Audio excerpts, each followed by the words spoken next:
Bismillahirrahmanirrahim. Alhamdulillahi rabbil alamin. Wal aqibatu lil muttaqin.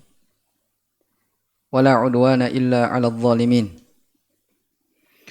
Asyhadu an la ilaha illallah wahdahu la syarikalah. Ilahul awwalina wal akhirin. Wa asyhadu anna Muhammadan abduhu wa rasuluh. Salawatullahi wa salamuhu alaihi wa sallama tasliman katsira, amma ba'd. Ikhwani fid din wa akhwati fillah rahimani wa rahimakumullah. Alhamdulillahilladzi bi ni'matihi tatimmus shalihat.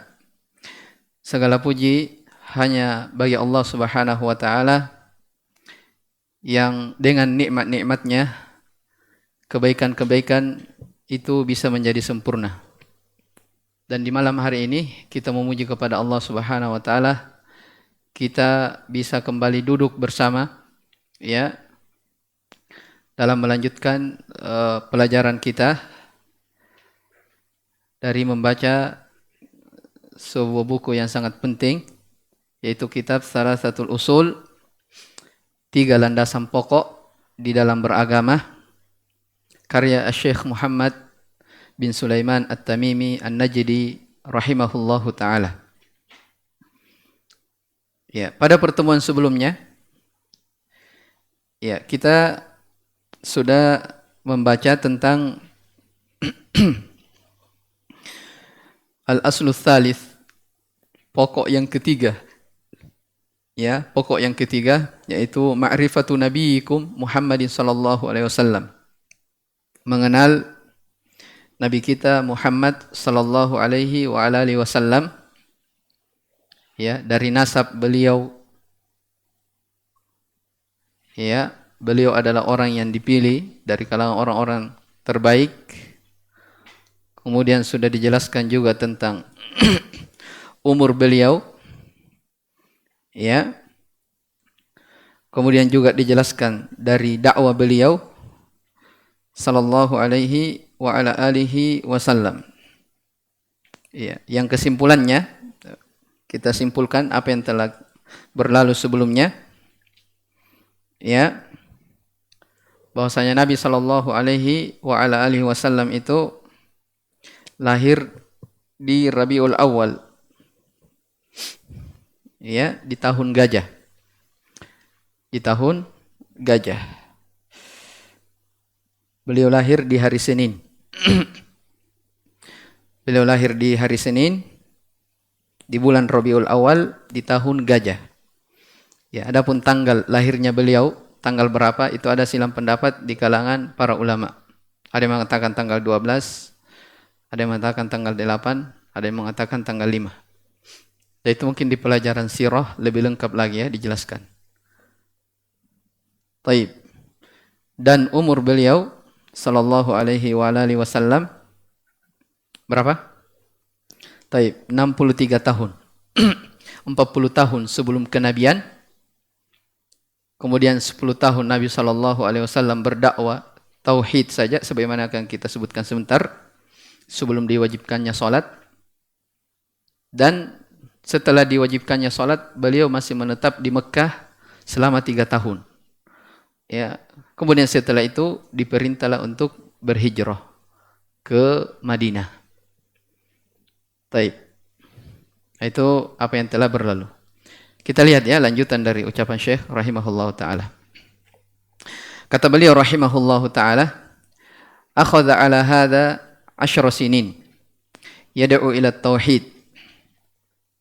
Ya. Beliau menjalani ya, ini maksudnya menjalani dakwah ini selama 10 tahun. Yad'u ila tauhid. Beliau berdakwah hanya kepada tauhid. Ya, dari sini menunjukkan apa? Bahwasanya dakwah yang terpenting di awal kali itu adalah apa? Tauhid. Ya. Membersihkan manusia dari noda-noda kesyirikan, ya, dan menjelaskan tentang tauhid. Hanya Allah Subhanahu wa taala semata-mata yang berhak untuk diibadahi. Jadi sini katakan akhadha ala hada asyra sinin yad'u ila tauhid. Nabi sallallahu alaihi wasallam ia berdakwah tauhid selama 10 tahun. Tayyib. Wa ba'daha umira wa ba'daha ya wa ba'dal asyri urija bihi ila sama. Ya, setelah 10 tahun itu beliau diangkat ke langit. Ya. Ini yang kita biasa dengar dengan apa? Perjalanan Isra Mi'raj. Perjalanan Isra Mi'raj, yaitu Nabi SAW diangkat ke langit untuk menerima kewajiban salat. Untuk menerima dari apa? Kewajiban salat. Makanya dikatakan setelahnya wa furidat alaihi as-salawatul khams. Dan diwajibkanlah salat 5 waktu. Ya, jadi syariat salat itu datangnya setelah tauhid, ya. Sebagaimana dimaklumi dalam rukun Islam, ya. Yang pertama adalah apa? Syahadatain. Kemudian yang kedua apa? Salat. Ya, jadi di Mekah, ya, di Mekah itu tidak ada syariat, ya, tidak ada perintah yang turun kecuali salat saja. Iya. Dan ketahuilah bahwasanya ya, syariat salat ini adalah syariat yang sangat istimewa. Bayangkan ya, Nabi sendiri langsung yang apa? Yang menerimanya di langit yang paling atas. Ya, adapun syariat yang lain, ya itu diwajibkan, ya seperti puasa, zakat dan yang lainnya diwajibkan. Nabi SAW menerimanya di mana? Di bumi. Ya, atas perintah dari Jibril, ya. Alaihi salam. Ya, jadi Nabi sallallahu alaihi wa ala alihi wasallam diangkat ke langit itu sebagaimana disebutkan dalam ayat Al-Qur'an, subhanalladzi asra bi 'abdihi lailan minal masjidil harami ilal masjidil aqsa alladzi barakna haulah. Ya, maha suci Allah Subhanahu wa taala yang telah memperjalankan ya hambanya yaitu Nabi sallallahu alaihi wasallam dari mana? Dari Masjidil Haram ke Masjidil Aqsa. Ya, dan disebutkan di dalam hadis, ya, Nabi diperjalankan di malam hari karena asal dari kata asra itu di malam hari. Ya, Nabi SAW diperjalankan di malam hari dari Mekah ya di Masjidil Haram menuju kepada Baitul Maqdis. Nah, itu dengan memakai kendaraan yang masyhur ya namanya Al-Buraq. Ya. Hewan namanya apa? Al-Buraq. Ya, seperti kuda begitu. Taib. Itu yang beliau kendaraan yang Nabi SAW kendarai menuju ke Baitul Maqdis. Setelah itu diangkatlah ke langit. Ya. Ya. Nabi SAW dibawa oleh Jibril menuju kepada Rabb-Nya Allah Subhanahu wa taala. Ya.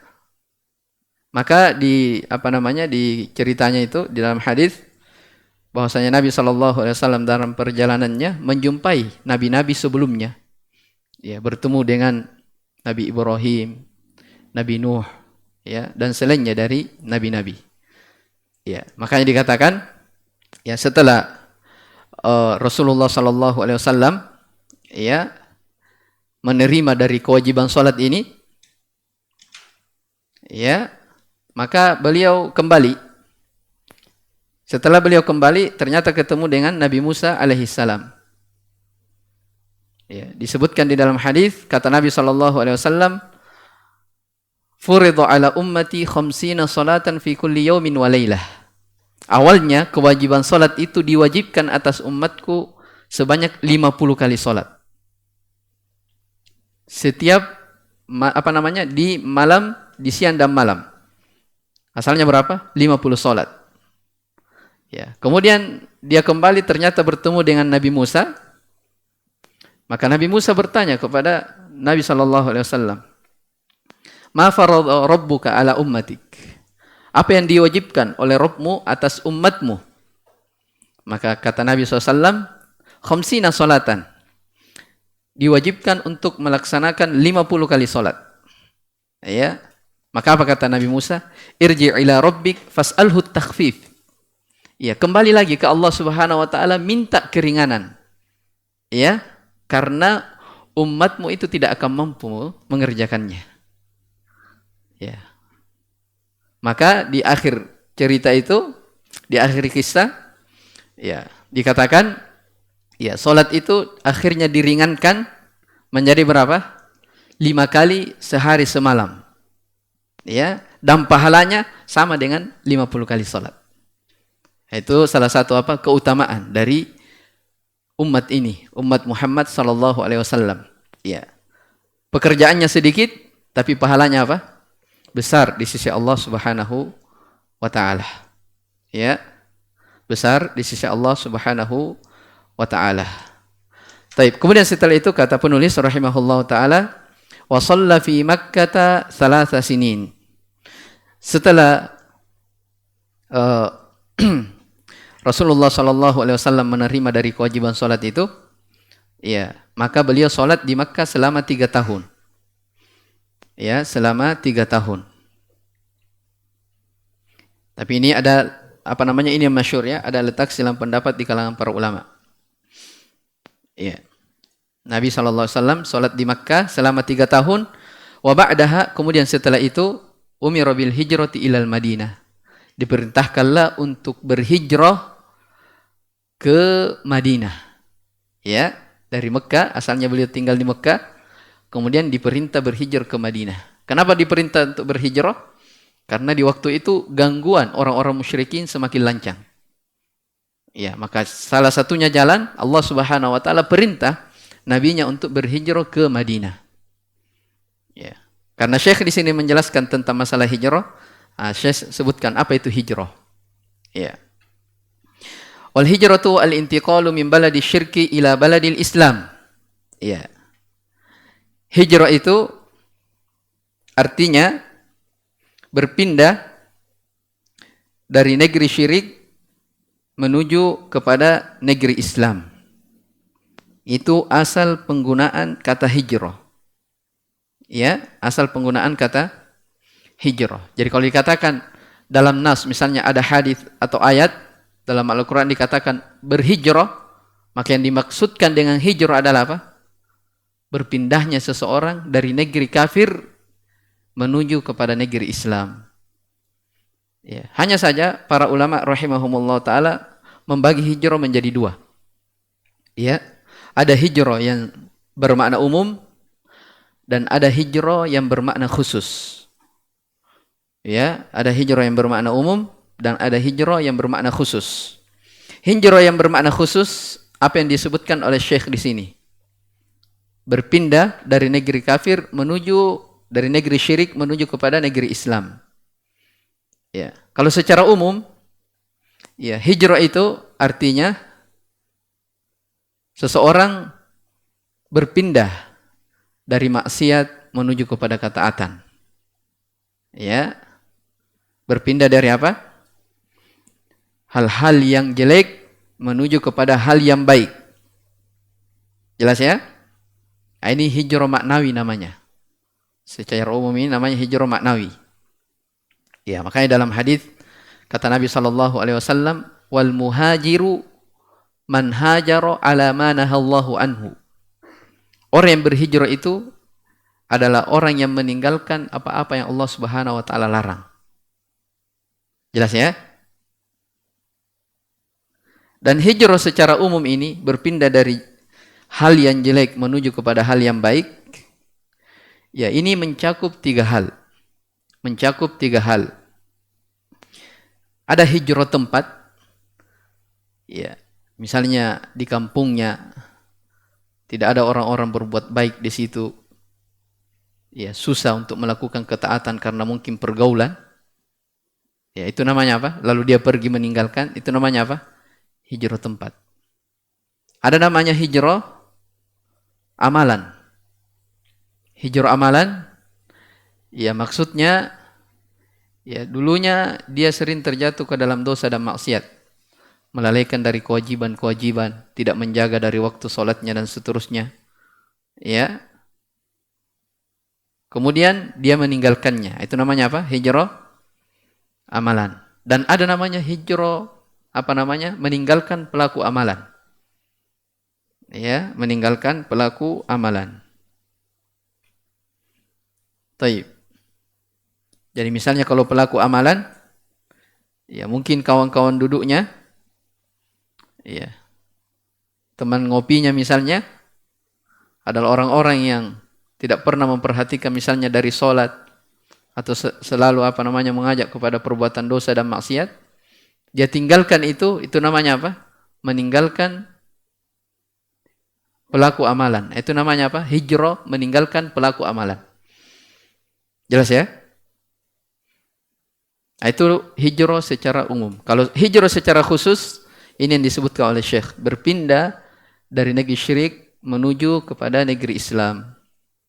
Ya. Taib. Kemudian beliau sebutkan, wal hijratu fariidatun ala hadhil ummati min baladi syirki ila baladil Islam. Wa hiya baqiyatun ila an taqumas saah. Dan hijrah itu fariidatun, adalah sebuah kewajiban, ya, atas umat ini dari negeri syirik menuju kepada negeri Islam. Sebuah kewajiban. Artinya apa? Kalau orang meninggalkannya, dia mampu tapi dia tidak berhijrah. Ya, misalnya ada orang hidup di negeri kafir, ya, dia mampu berhijrah, tapi apa? Dia tidak berhijrah. Maka ini adalah apa? Termasuk dosa besar. Ya, dosa besar. Kenapa? Karena Nabi SAW bersabda, "Ana bari'un min kulli muslimin yuqimu baina adhhuril musyrikin." Kata Nabi SAW, saya berlepas diri terhadap orang mukmin, orang Islam yang dia itu mukim, tinggal di kalangan orang-orang musyrikin, orang-orang kafir. Ini menunjukkan, hadis ini menunjukkan apa? Hijrah itu adalah apa? Sebuah kewajiban. Ya. Mungkin ada yang bertanya, bagaimana cara membedakan antara negeri syirik, negeri kafir dengan negeri Islam? Ya. Ya. Para ulama menyebutkan beberapa ketentuan. Ya, untuk membedakan negeri ini negeri kafir atau negeri Islam. Ya. Dhabitnya yang masyhur, kalau negeri Islam itu adalah negeri yang di dalamnya orang-orang bebas melakukan syariat dari syariat Islam. Dinampakkan syiar-syiar Islam di dalamnya. Itu namanya apa? Negeri Islam. Jadi kalau ada yang tanya, Indonesia Islam, negeri Islam atau bukan? Lihat, orang bebas kan? Bebas melakukan, bebas menampakkan dari apa? Syariat Islam. Bahkan penghuninya dominan adalah apa? Muslim. Adalah Muslim. Iya. Nah, kalau negeri kafir, ya, negeri kafir, ya, kalau kebalikannya, seseorang tidak bebas, ya, di dalam apa? Menegakkan dari syariat Islam. Ya, walaupun misalnya di negeri kafir ada sekelompok manusia di situ Muslim dan di tempatnya itu ada misalnya masjid, ya kan? Walaupun dia di kalangan mereka semuanya Muslim, tapi keumuman negara itu kafir, tetap dia dikatakan apa? Tinggal di negara kafir. Paham ya? Yang jelas secara keseluruhan mereka tidak bisa menampakkan dari apa? Dari syariat-syariat Islam. Di antara yang disebutkan, misalnya menampakkan azan 5 waktu, solat 5 waktu dikumandangkan azan, solat Jumat, Id, ya. Ini semua apa? Kalau ini ditampakkan di negara tersebut, nah itu bisa dikatakan sebagai negeri Muslim. Jelas ya? Taib. Itu yang disebutkan dhabit, di antara dhabit membedakan antara negeri kafir dengan negeri Muslim. Taib. Kemudian lihat kata Syekh, hukum ini berhijrah, ya, adalah hal yang wajib atas umat ini hingga hari kiamat. Makanya dikatakan wahiya baqiyatun ila an taqumas saah. Mana dalilnya kalau ini adalah sebuah kewajiban? Perhatikan. Wa dalilu qauluhu ta'ala, dalilnya adalah firman Allah Subhanahu wa taala, Innal ladzina tawaffahumul malaikatu zalimi anfusihim qalu fima kuntum qalu kunna mustad'afina fil ard qalu alam takun ardullahi wasi'atan fatuhajiru fiha faulaika ma'wahum jahannam wa sa'at masira illal mustad'afina minar rijali wan nisa'i wal wildani la yastati'una hilatan wa la yahtaduna sabila faulaika 'asallahu ay ya'fu anhum wa kana Allahu 'afuwan ghafura. Wa qauluhu ta'ala ya ibadiyalladzina amanu inna ardi wasi'atun fa iyaya fa'budun. Qala al-Baghawi rahimahullahu ta'ala sababu nuzuli hadhil ayati fil muslimin alladzina bi Makkah lam yuhajiru nadahumullahu bismil iman. Ya. Dalil akan kewajiban berpindah berhijrah. Ya. Jadi tadi saya sudah sebutkan apa? Dua makna dari apa? Hijrah. Ada yang makna umum dan ada yang makna apa? Khusus. Perhatikan ayat ini. Sesungguhnya ya, kata Allah Subhanahu wa taala, ini ayat di surah An-Nisa ya. Ayat yang ke-97 sampai ke-99. Kata Allah Subhanahu wa taala, sesungguhnya mereka-mereka yang diwafatkan oleh malaikat, mereka wafat dalam keadaan menzalimi diri-diri mereka sendiri. Ya. Qalu fima kuntum, dikatakan kepada mereka, kenapa kalian tidak mau berhijrah? Ya. Apa mereka katakan? Kunna mustad'afina fil ard. Kami ini adalah orang yang tertindas, lemah di atas muka bumi. Apa maksudnya lemah di atas muka bumi? Dia tidak bebas. Ya. Dari menampakkan dia tidak mampu untuk berhijrah.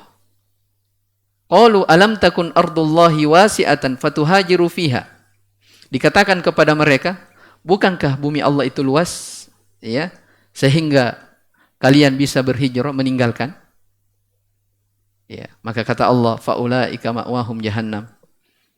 Mereka itulah tempat kembalinya adalah neraka Jahannam, wasa'at masira, dan Jahannam adalah sejelek-jelek tempat kembali. Illal mustad'afin, kecuali orang yang tidak memiliki kemampuan berhijrah.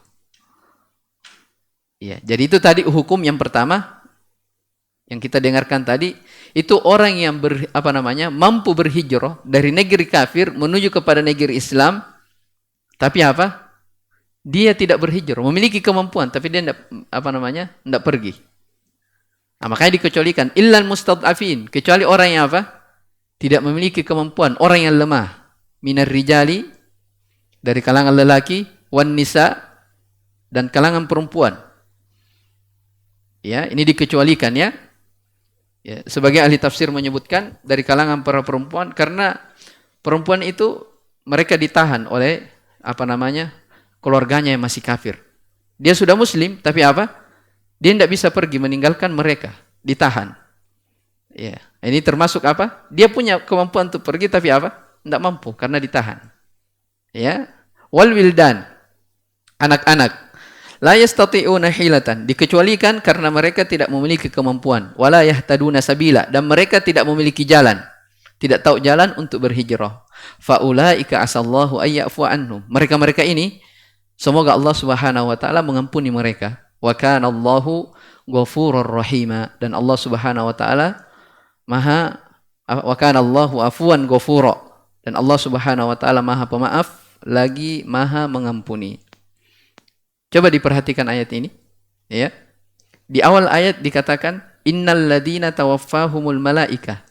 Sesungguhnya mereka-mereka yang diwafatkan oleh malaikat dalam keadaan mereka menzalimi dirinya, zalim. Ya. Disebutkan di buku-buku tafsir, ya. Kenapa dikatakan diwafatkan? Iya. Jadi orang yang berhijrah ini, orang yang tidak berhijrah ini, ya, para Nabi SAW dan yang lainnya yang ikut bersama Nabi SAW, para sahabat berhijrah ke Madinah, ketika terjadi peperangan, ya, Nabi dan para sahabatnya di Madinah, ya, menyerang ke Mekah. Orang-orang yang berhijrah, yang tidak berhijrah ini, sebagian di antara mereka ikut terbunuh karena berada di barisan orang-orang musyrikin. Karena kan namanya orang tinggal di apa? Di kampungnya. Ya, wajar kalau mereka terbunuh karena mereka hidup di kalangan apa? Kaum musyrikin. Makanya dikatakan di sini apa? Sesungguhnya mereka yang diwafatkan oleh para malaikat, mereka dalam keadaan menzalimi dirinya. Berarti sudah apa? Sudah mati, ya kan? Sudah terbunuh. Nah, ini karena apa? Di antara mereka ada yang terbunuh karena ikut di barisan siapa? Kaum musyrikin. Makanya dikatakan, kenapa kamu tidak pergi meninggalkan negeri itu? Bukankah bumi Allah Subhanahu wa taala luas yang dengannya kalian bisa berhijrah? Taib. Kemudian di ayat setelahnya, ini dalil juga tentang apa? Wajibnya hijrah. Ya ibadiyalladzina amanu inna ardi wasi'atun fa iyaya fa'budun. Perhatikan, wahai hamba-hambaku yang beriman, sesungguhnya ardi, bumiku itu wasi'atun, luas. Maksudnya apa? Kenapa tinggal di situ? Bumi Allah apa? Luas. Fa iyaya fa'budun, maka hanya kepada Allah kalian beribadah. Ya. Qala al-Baghawi rahimahullahu taala, Imam Al-Baghawi, salah seorang ahli tafsir, ya, beliau berkata, sababu nuzuli hadhil ayah, sebab turunnya ayat ini, fil muslimin, yaitu ditujukan kepada kaum muslimin, alladzina bi Makkah lam yuhajiru, yang masih ada di Mekah dan belum berhijrah. Nadahumullahu bismil iman. Allah Subhanahu wa taala masih memanggil mereka dengan panggilan keimanan. Apa maksudnya ucapan ini? Orang yang tidak berhijrah, ya, dia betul berdosa, jatuh ke dalam apa? Dosa besar. Tapi tidak sampai mengeluarkan mereka dari apa? Keislaman. Kenapa? Allah masih panggil dengan panggilan keimanan. Ya ibadiyalladzina amanu, wahai hamba-hambaku yang beriman. Berarti apa? Dia masih muslim. Hanya saja karena dia meninggalkan hijrah, berarti dia terjatuh ke dalam dosa besar. Paham ya? Terjatuh kepada hal yang diharamkan oleh Allah Subhanahu wa ta'ala. Iya. Taib. Kemudian, wad dalilu alal hijrati minas sunnah, dan dalil, ini masih tentang hijrah, dalilnya dari sunnah, dari hadis Nabi SAW. Kata beliau SAW, la tanqati'ul hijratu hatta tatlu'at taubah, hatta tanqati'at taubah, wala tanqati'ut taubah hatta tatlu'asy syamsu min maghribiha. Ya. Kata beliau, tidak akan terputus hijrah itu sampai taubat itu terputus, dan taubat tidak akan terputus sampai matahari itu terbit dari arah terbenamnya. Maksudnya sampai hari kiamat. Maksudnya apa? Kewajiban berhijrah ini meninggalkan, meninggalkan berhijrah dari negeri kafir menuju kepada negeri muslim, itu kewajibannya tetap tidak akan terputus sampai terputusnya taubat. Ya, dan taubat tidak akan terputus sampai matahari terbit dari arah terbenamnya. Maksudnya apa? Sampai hari kiamat. Berarti kewajiban yang berketerusan. Ya, taib. Para ulama rahimahumullah ta'ala menyebutkan bahwa kalau berhijrah dari negeri kafir, orang yang mampu berhijrah dari negeri kafir menuju kepada negeri Islam, dia mampu tapi dia tidak, dikatakan zalimi anfusihim. Berarti dia terjatuh dalam dosa besar. Ya, dari sini kata mereka diambil hukum haramnya melakukan safar, perjalanan menuju kepada negeri kafir. Orang yang di dalam saja dilarang. Diperintah untuk apa? Keluar. Kenapa kita yang di luar mau masuk? Kan begitu. Asalnya. Ya, jadi asalnya orang yang melakukan perjalanan ke negeri kafir itu adalah hal yang diharamkan. Ya, kecuali kalau ada hal yang darurat. Ada hajat. Bekerja. Hajat atau bukan? Itu lain ya. Ya maksudnya hal yang darurat misalnya berobat. Misalnya berobat. Ya, misalnya di negeri kaum muslimin tidak ada pengobatan kecuali hanya ada di sana saja. Ya, maka itu masuk dalam hal apa? Darurat. Atau misalnya ada orang dia memiliki kemampuan untuk berdakwah dan dia tahu keadaan di negeri itu. Dia boleh saja pergi, tapi sebatas apa? Dakwah saja. Jelas ya? Nah, makanya orang yang bekerja di negeri kafir, yaitu ya ada keharusan-keharusan yang mereka harus apa? Tunaikan ya dari sisi syariat. Karena asalnya apa? Berpergian ke negeri mereka adalah hal yang diharamkan. Adalah hal yang diharamkan. Taib. Syekh Utsaimin rahimahullah taala dan selainnya menyebutkan, ya kata beliau, ya, hukum melakukan safar, ya ke negeri kafir itu asalnya tidak dibolehkan, adalah hal yang diharamkan. Dibolehkan kalau darurat, tapi dengan 3 syarat. Saya ulang ya. Asal melakukan perjalanan ke negeri kafir, itu adalah hal yang diharamkan, tidak boleh. Kecuali kalau darurat, ada hajat. Seperti tadi yang saya bilang, berobat, atau berdakwah dan yang semisal dengannya. Ya. Kalau bekerja, itu bukan hal yang darurat ya. Karena pekerjaan, rezeki Allah itu apa? Bukan hanya di sana saja. Ya. Di negeri kita saja kalau kita bekerja apa? Dapat juga, kan begitu. Berarti bukan hal yang darurat. Taib. Jadi saya ulang, hukum melakukan safar asalnya hal yang tidak dibolehkan kecuali kalau darurat. Kalau darurat boleh, tapi dengan 3 syarat. Taib. Syarat yang pertama, dia punya ilmu yang bisa membentengi dirinya dari syubhat orang-orang kafir. Saya ulang, dia punya ilmu yang bisa membentengi dirinya dari syubhat orang-orang kafir. Ya, taib. Jadi dia harus apa? Punya ilmu. Kalau tidak punya bekal ilmu, ya jangan coba-coba. Taib. Yang kedua, punya agama yang bisa menahannya dari syahwat. Jadi tadi dari syubhat. Kalau sekarang dia punya agama yang bisa membentengi dirinya dari masalah syahwat. Karena ini kita maklumi semua, ya.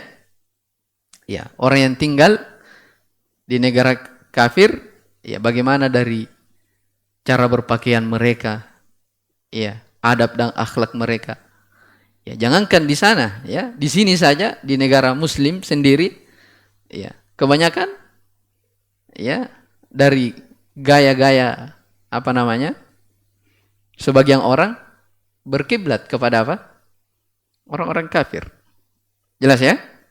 Jadi dia tidak boleh kecuali dia harus punya agama yang kuat yang bisa membentengi dirinya dari syahwat.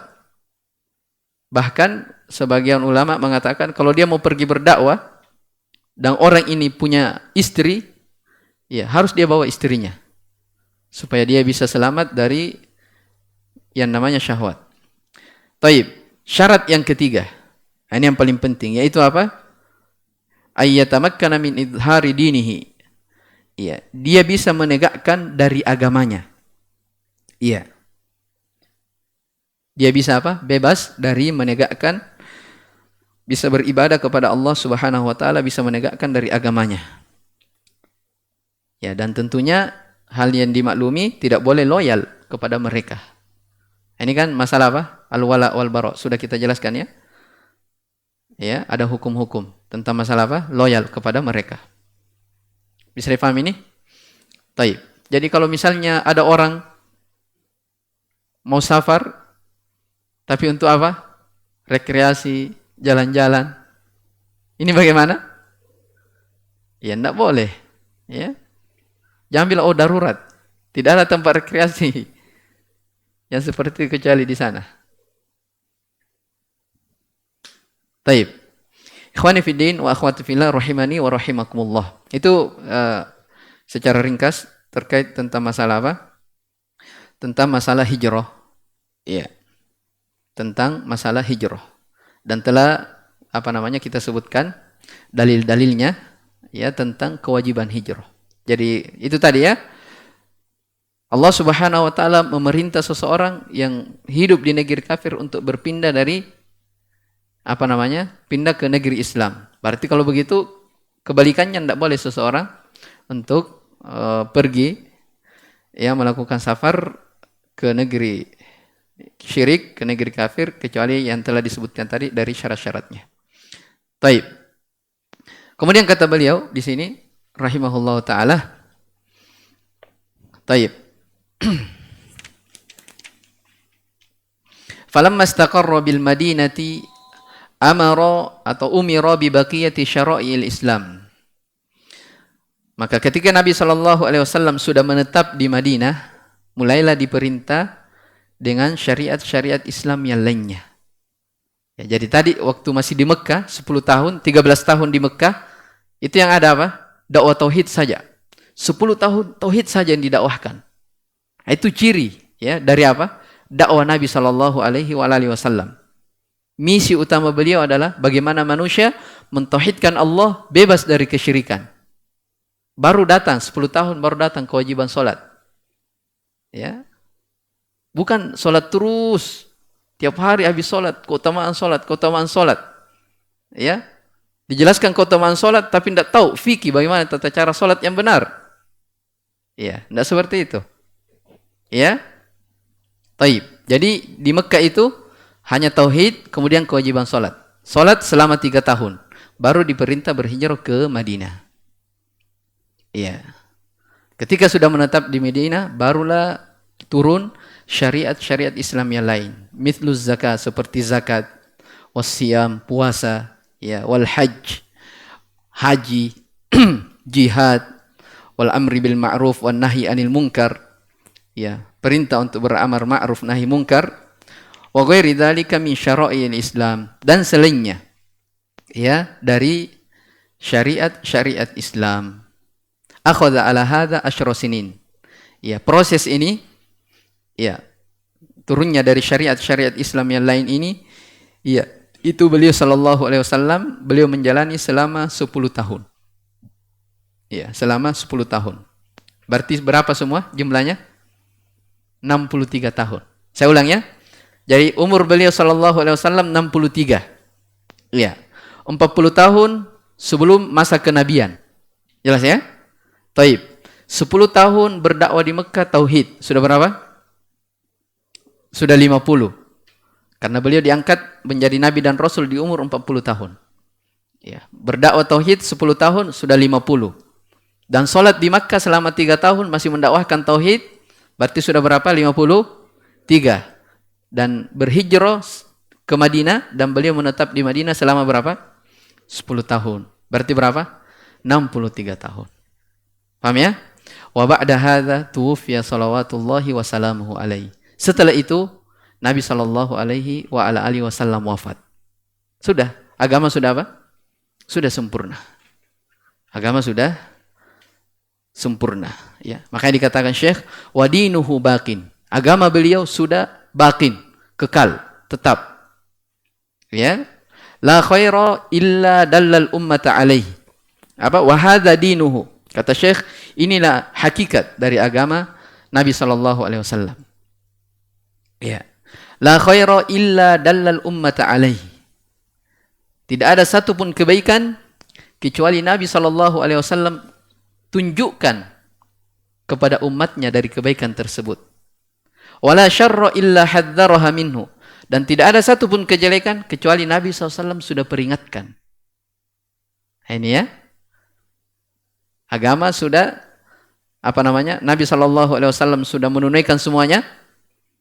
Ya, kemudian setelah itu Nabi SAW wafat. Ya, kisah tentang wafatnya beliau ya dimaklumi di dalam buku-buku sirah. Ya. Ketika Nabi sallallahu alaihi wasallam wafat, ya, Umar radhiyallahu taala anhu Awalnya beliau tidak percaya. Ya, awalnya beliau tidak percaya. Bahkan beliau mengatakan apa?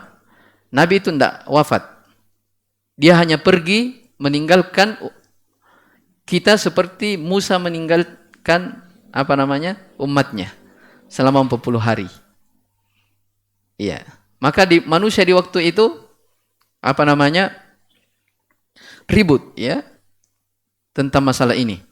Bahkan Umar radhiyallahu taala anhu berpidato, siapa yang mengatakan Muhammad mati, maka saya akan penggal lehernya. Ya, ribut. Maka keluar Abu Bakar radhiyallahu taala anhu. Ya, pergi ke rumah Aisyah radhiyallahu taala anha, rumah putri beliau. Karena Nabi SAW wafat di rumah Aisyah. Ya, setelah beliau masuk, ya ternyata melihat Nabi SAW betul sudah wafat. Ya, beliau mencium dari kening Nabi SAW. Kemudian keluar rumah. Dalam keadaan manusia di waktu itu apa? Guncang. Ya. Maka Abu Bakar juga berbicara di tengah manusia. Ya. Umar mulai diam dan manusia mulai mendengarkan dari pembicaraan Abu Bakar radhiyallahu taala anhu. Abu Bakar ya menyampaikan bahwasanya betul Nabi SAW sudah wafat. Ya, Nabi SAW wafat. Makanya kata beliau, innahu ya man kana ya'budullaha, dari disebutkan dalam hadis, ya kata Abu Bakar, man kana ya'budu Muhammadan fa inna Muhammadan qad mat. Siapa yang beribadah kepada Muhammad, maka ketahuilah Muhammad sudah wafat. Wa man kana ya'budullaha fa innallaha hayyun la yamut. Siapa yang beribadah kepada Allah Subhanahu wa taala, maka ketahuilah dialah Allah Subhanahu wa taala yang maha hidup dan tidak akan pernah mati. Kemudian membaca ayat, ya, wa ma Muhammadun illa rasul qad khalat min qablihi rusul, di surah Al-Imran. Muhammad itu tidak lain kecuali hanya rasul, manusia biasa. Telah berlalu rasul-rasul sebelumnya. Maksudnya apa? Rasul sebelumnya juga sudah tiada, sudah wafat. Ya. Afa immata au qutilan qalabatum ala aqabikum? Apakah setelah Nabi SAW meninggal kalian berbalik ke belakang menjadi murtad? Ya. Wa may yanqalib ala aqibahi falan yadurrullaha syai'a. Siapa yang murtad tidak akan berbahaya bagi Allah Subhanahu wa taala sedikit pun juga. Ya, dan dalam ayat yang lain dikatakan innaka mayyitun wa innahum mayyitun. Sesungguhnya engkau adalah mayit, ya, dan mereka juga adalah mayit, akan wafat. Ya, maka kata Umar, ya, kata mereka seakan-akan ayat ini baru didengar setelah Abu Bakar membacanya. Padahal mereka penghafal Al-Quran, ya, para sahabat. Tapi ketika dibacakan ayat itu bahwasanya Muhammad itu tidak lain kecuali Rasul dan Rasul sebelumnya telah berlalu, baru mereka sadar, oh iya betul. Ternyata Nabi SAW sudah wafat. Wafatnya Nabi SAW menunjukkan bahwasanya agama ini sudah telah sempurna. Kalau dia sudah sempurna, berarti agama ini tidak perlu ditambah-tambah dan tidak perlu lagi dikurangi. Ya, tidak perlu ditambah, tidak perlu dikurangi. Ya, makanya dari akidah, ya, kaum muslimin adalah mereka memperingatkan manusia dari bahaya bid'ah. Orang-orang yang melakukan perkara baru dalam agama. Kenapa? Karena orang yang melakukan perkara baru dalam agama ini adalah bentuk penistaan kepada siapa? Rasulullah Sallallahu Alaihi Wasallam. Iya, jelas kan? Bentuk penistaan kepada Nabi Sallallahu Alaihi Wasallam. Oleh karena itu kata Imam Malik rahimahullah taala, man ibtada'a bid'atan wa yaraha hasanah faqad za'ama anna Muhammadan khana risalah. Siapa yang mengada-ada perkara baru dalam agama, ya, tidak ada dalilnya dari Al-Quran Sunnah. Para sahabat tidak pernah mengamalkannya. Dia mengada perkara baru, dianggap ini ibadah, ini Islam, tapi tidak ada dalilnya. Maka apa kata beliau? Faqad za'ama anna Muhammadan khana risalah. Orang ini menyangka bahwasanya Muhammad itu berkhianat dalam menyampaikan risalah. Berarti apa? Penistaan kepada Nabi sallallahu alaihi wasallam. Jelas ya? Taib. Agama ini sudah tetap. Tidak boleh ditambah, tidak boleh dikurangi. Tak satu pun kebaikan kecuali umat telah ditunjukkan kepadanya. Tak satu pun kejelekan kecuali umat sudah diingatkan, hati-hati. Ya. Terakhir, wal khairul ladzi dalla alaihi at-tauhid. Dan kebaikan yang paling pertama ya, yang beliau tunjukkan adalah tauhid. Nah, kembali lagi tentang masalah apa? Tauhid. Wa jami'u ma yuhibbuhu Allah wa yardah, dan segala yang dicintai dan diridhai oleh Allah Subhanahu wa taala. Wasyarrul ladzi hadzara min, dan kejelekan yang diingatkan adalah yang paling besarnya asyirk, kesyirikan. Wa jami'u ma yakrahuhu Allah wa ya'ba, dan seluruh apa-apa yang Allah Subhanahu wa taala benci dan tidak senangi. Jelas ya? Ini dari kesempurnaan agama Islam. Bahkan ya, kata Nabi sallallahu alaihi wasallam, taraktu fikum amrain. Saya meninggalkan atas kalian dua perkara. Selama kalian berpegang di atas dua perkara ini, kalian tidak akan tersesat selama-lamanya. Apa itu? Kitabullahi wa sunnati. Berpegang teguh dengan kitab Allah, Al-Quran, wa sunnati, dan sunnahku, yaitu sunnah Rasulullah sallallahu alaihi wa ala alihi wasallam. Taib, insyaallah taala, saya kira ini dulu ya yang kita baca. Terakhir mungkin ya, insyaallah pertemuan setelahnya dari kitab ini, pembahasan tentang ma'rifatun nabiyikum Muhammadin sallallahu alaihi wasallam. Ini sisa sedikit ya. Mungkin insyaallah setelah kitab ini kita akan membaca lagi kitab Al-Qawaidul Arba. Ya, 4 kaidah penting di dalam memahami kesyirikan orang-orang musyrikin dahulu supaya kita bisa terlepas darinya. Taib. Hadza wallahu alam.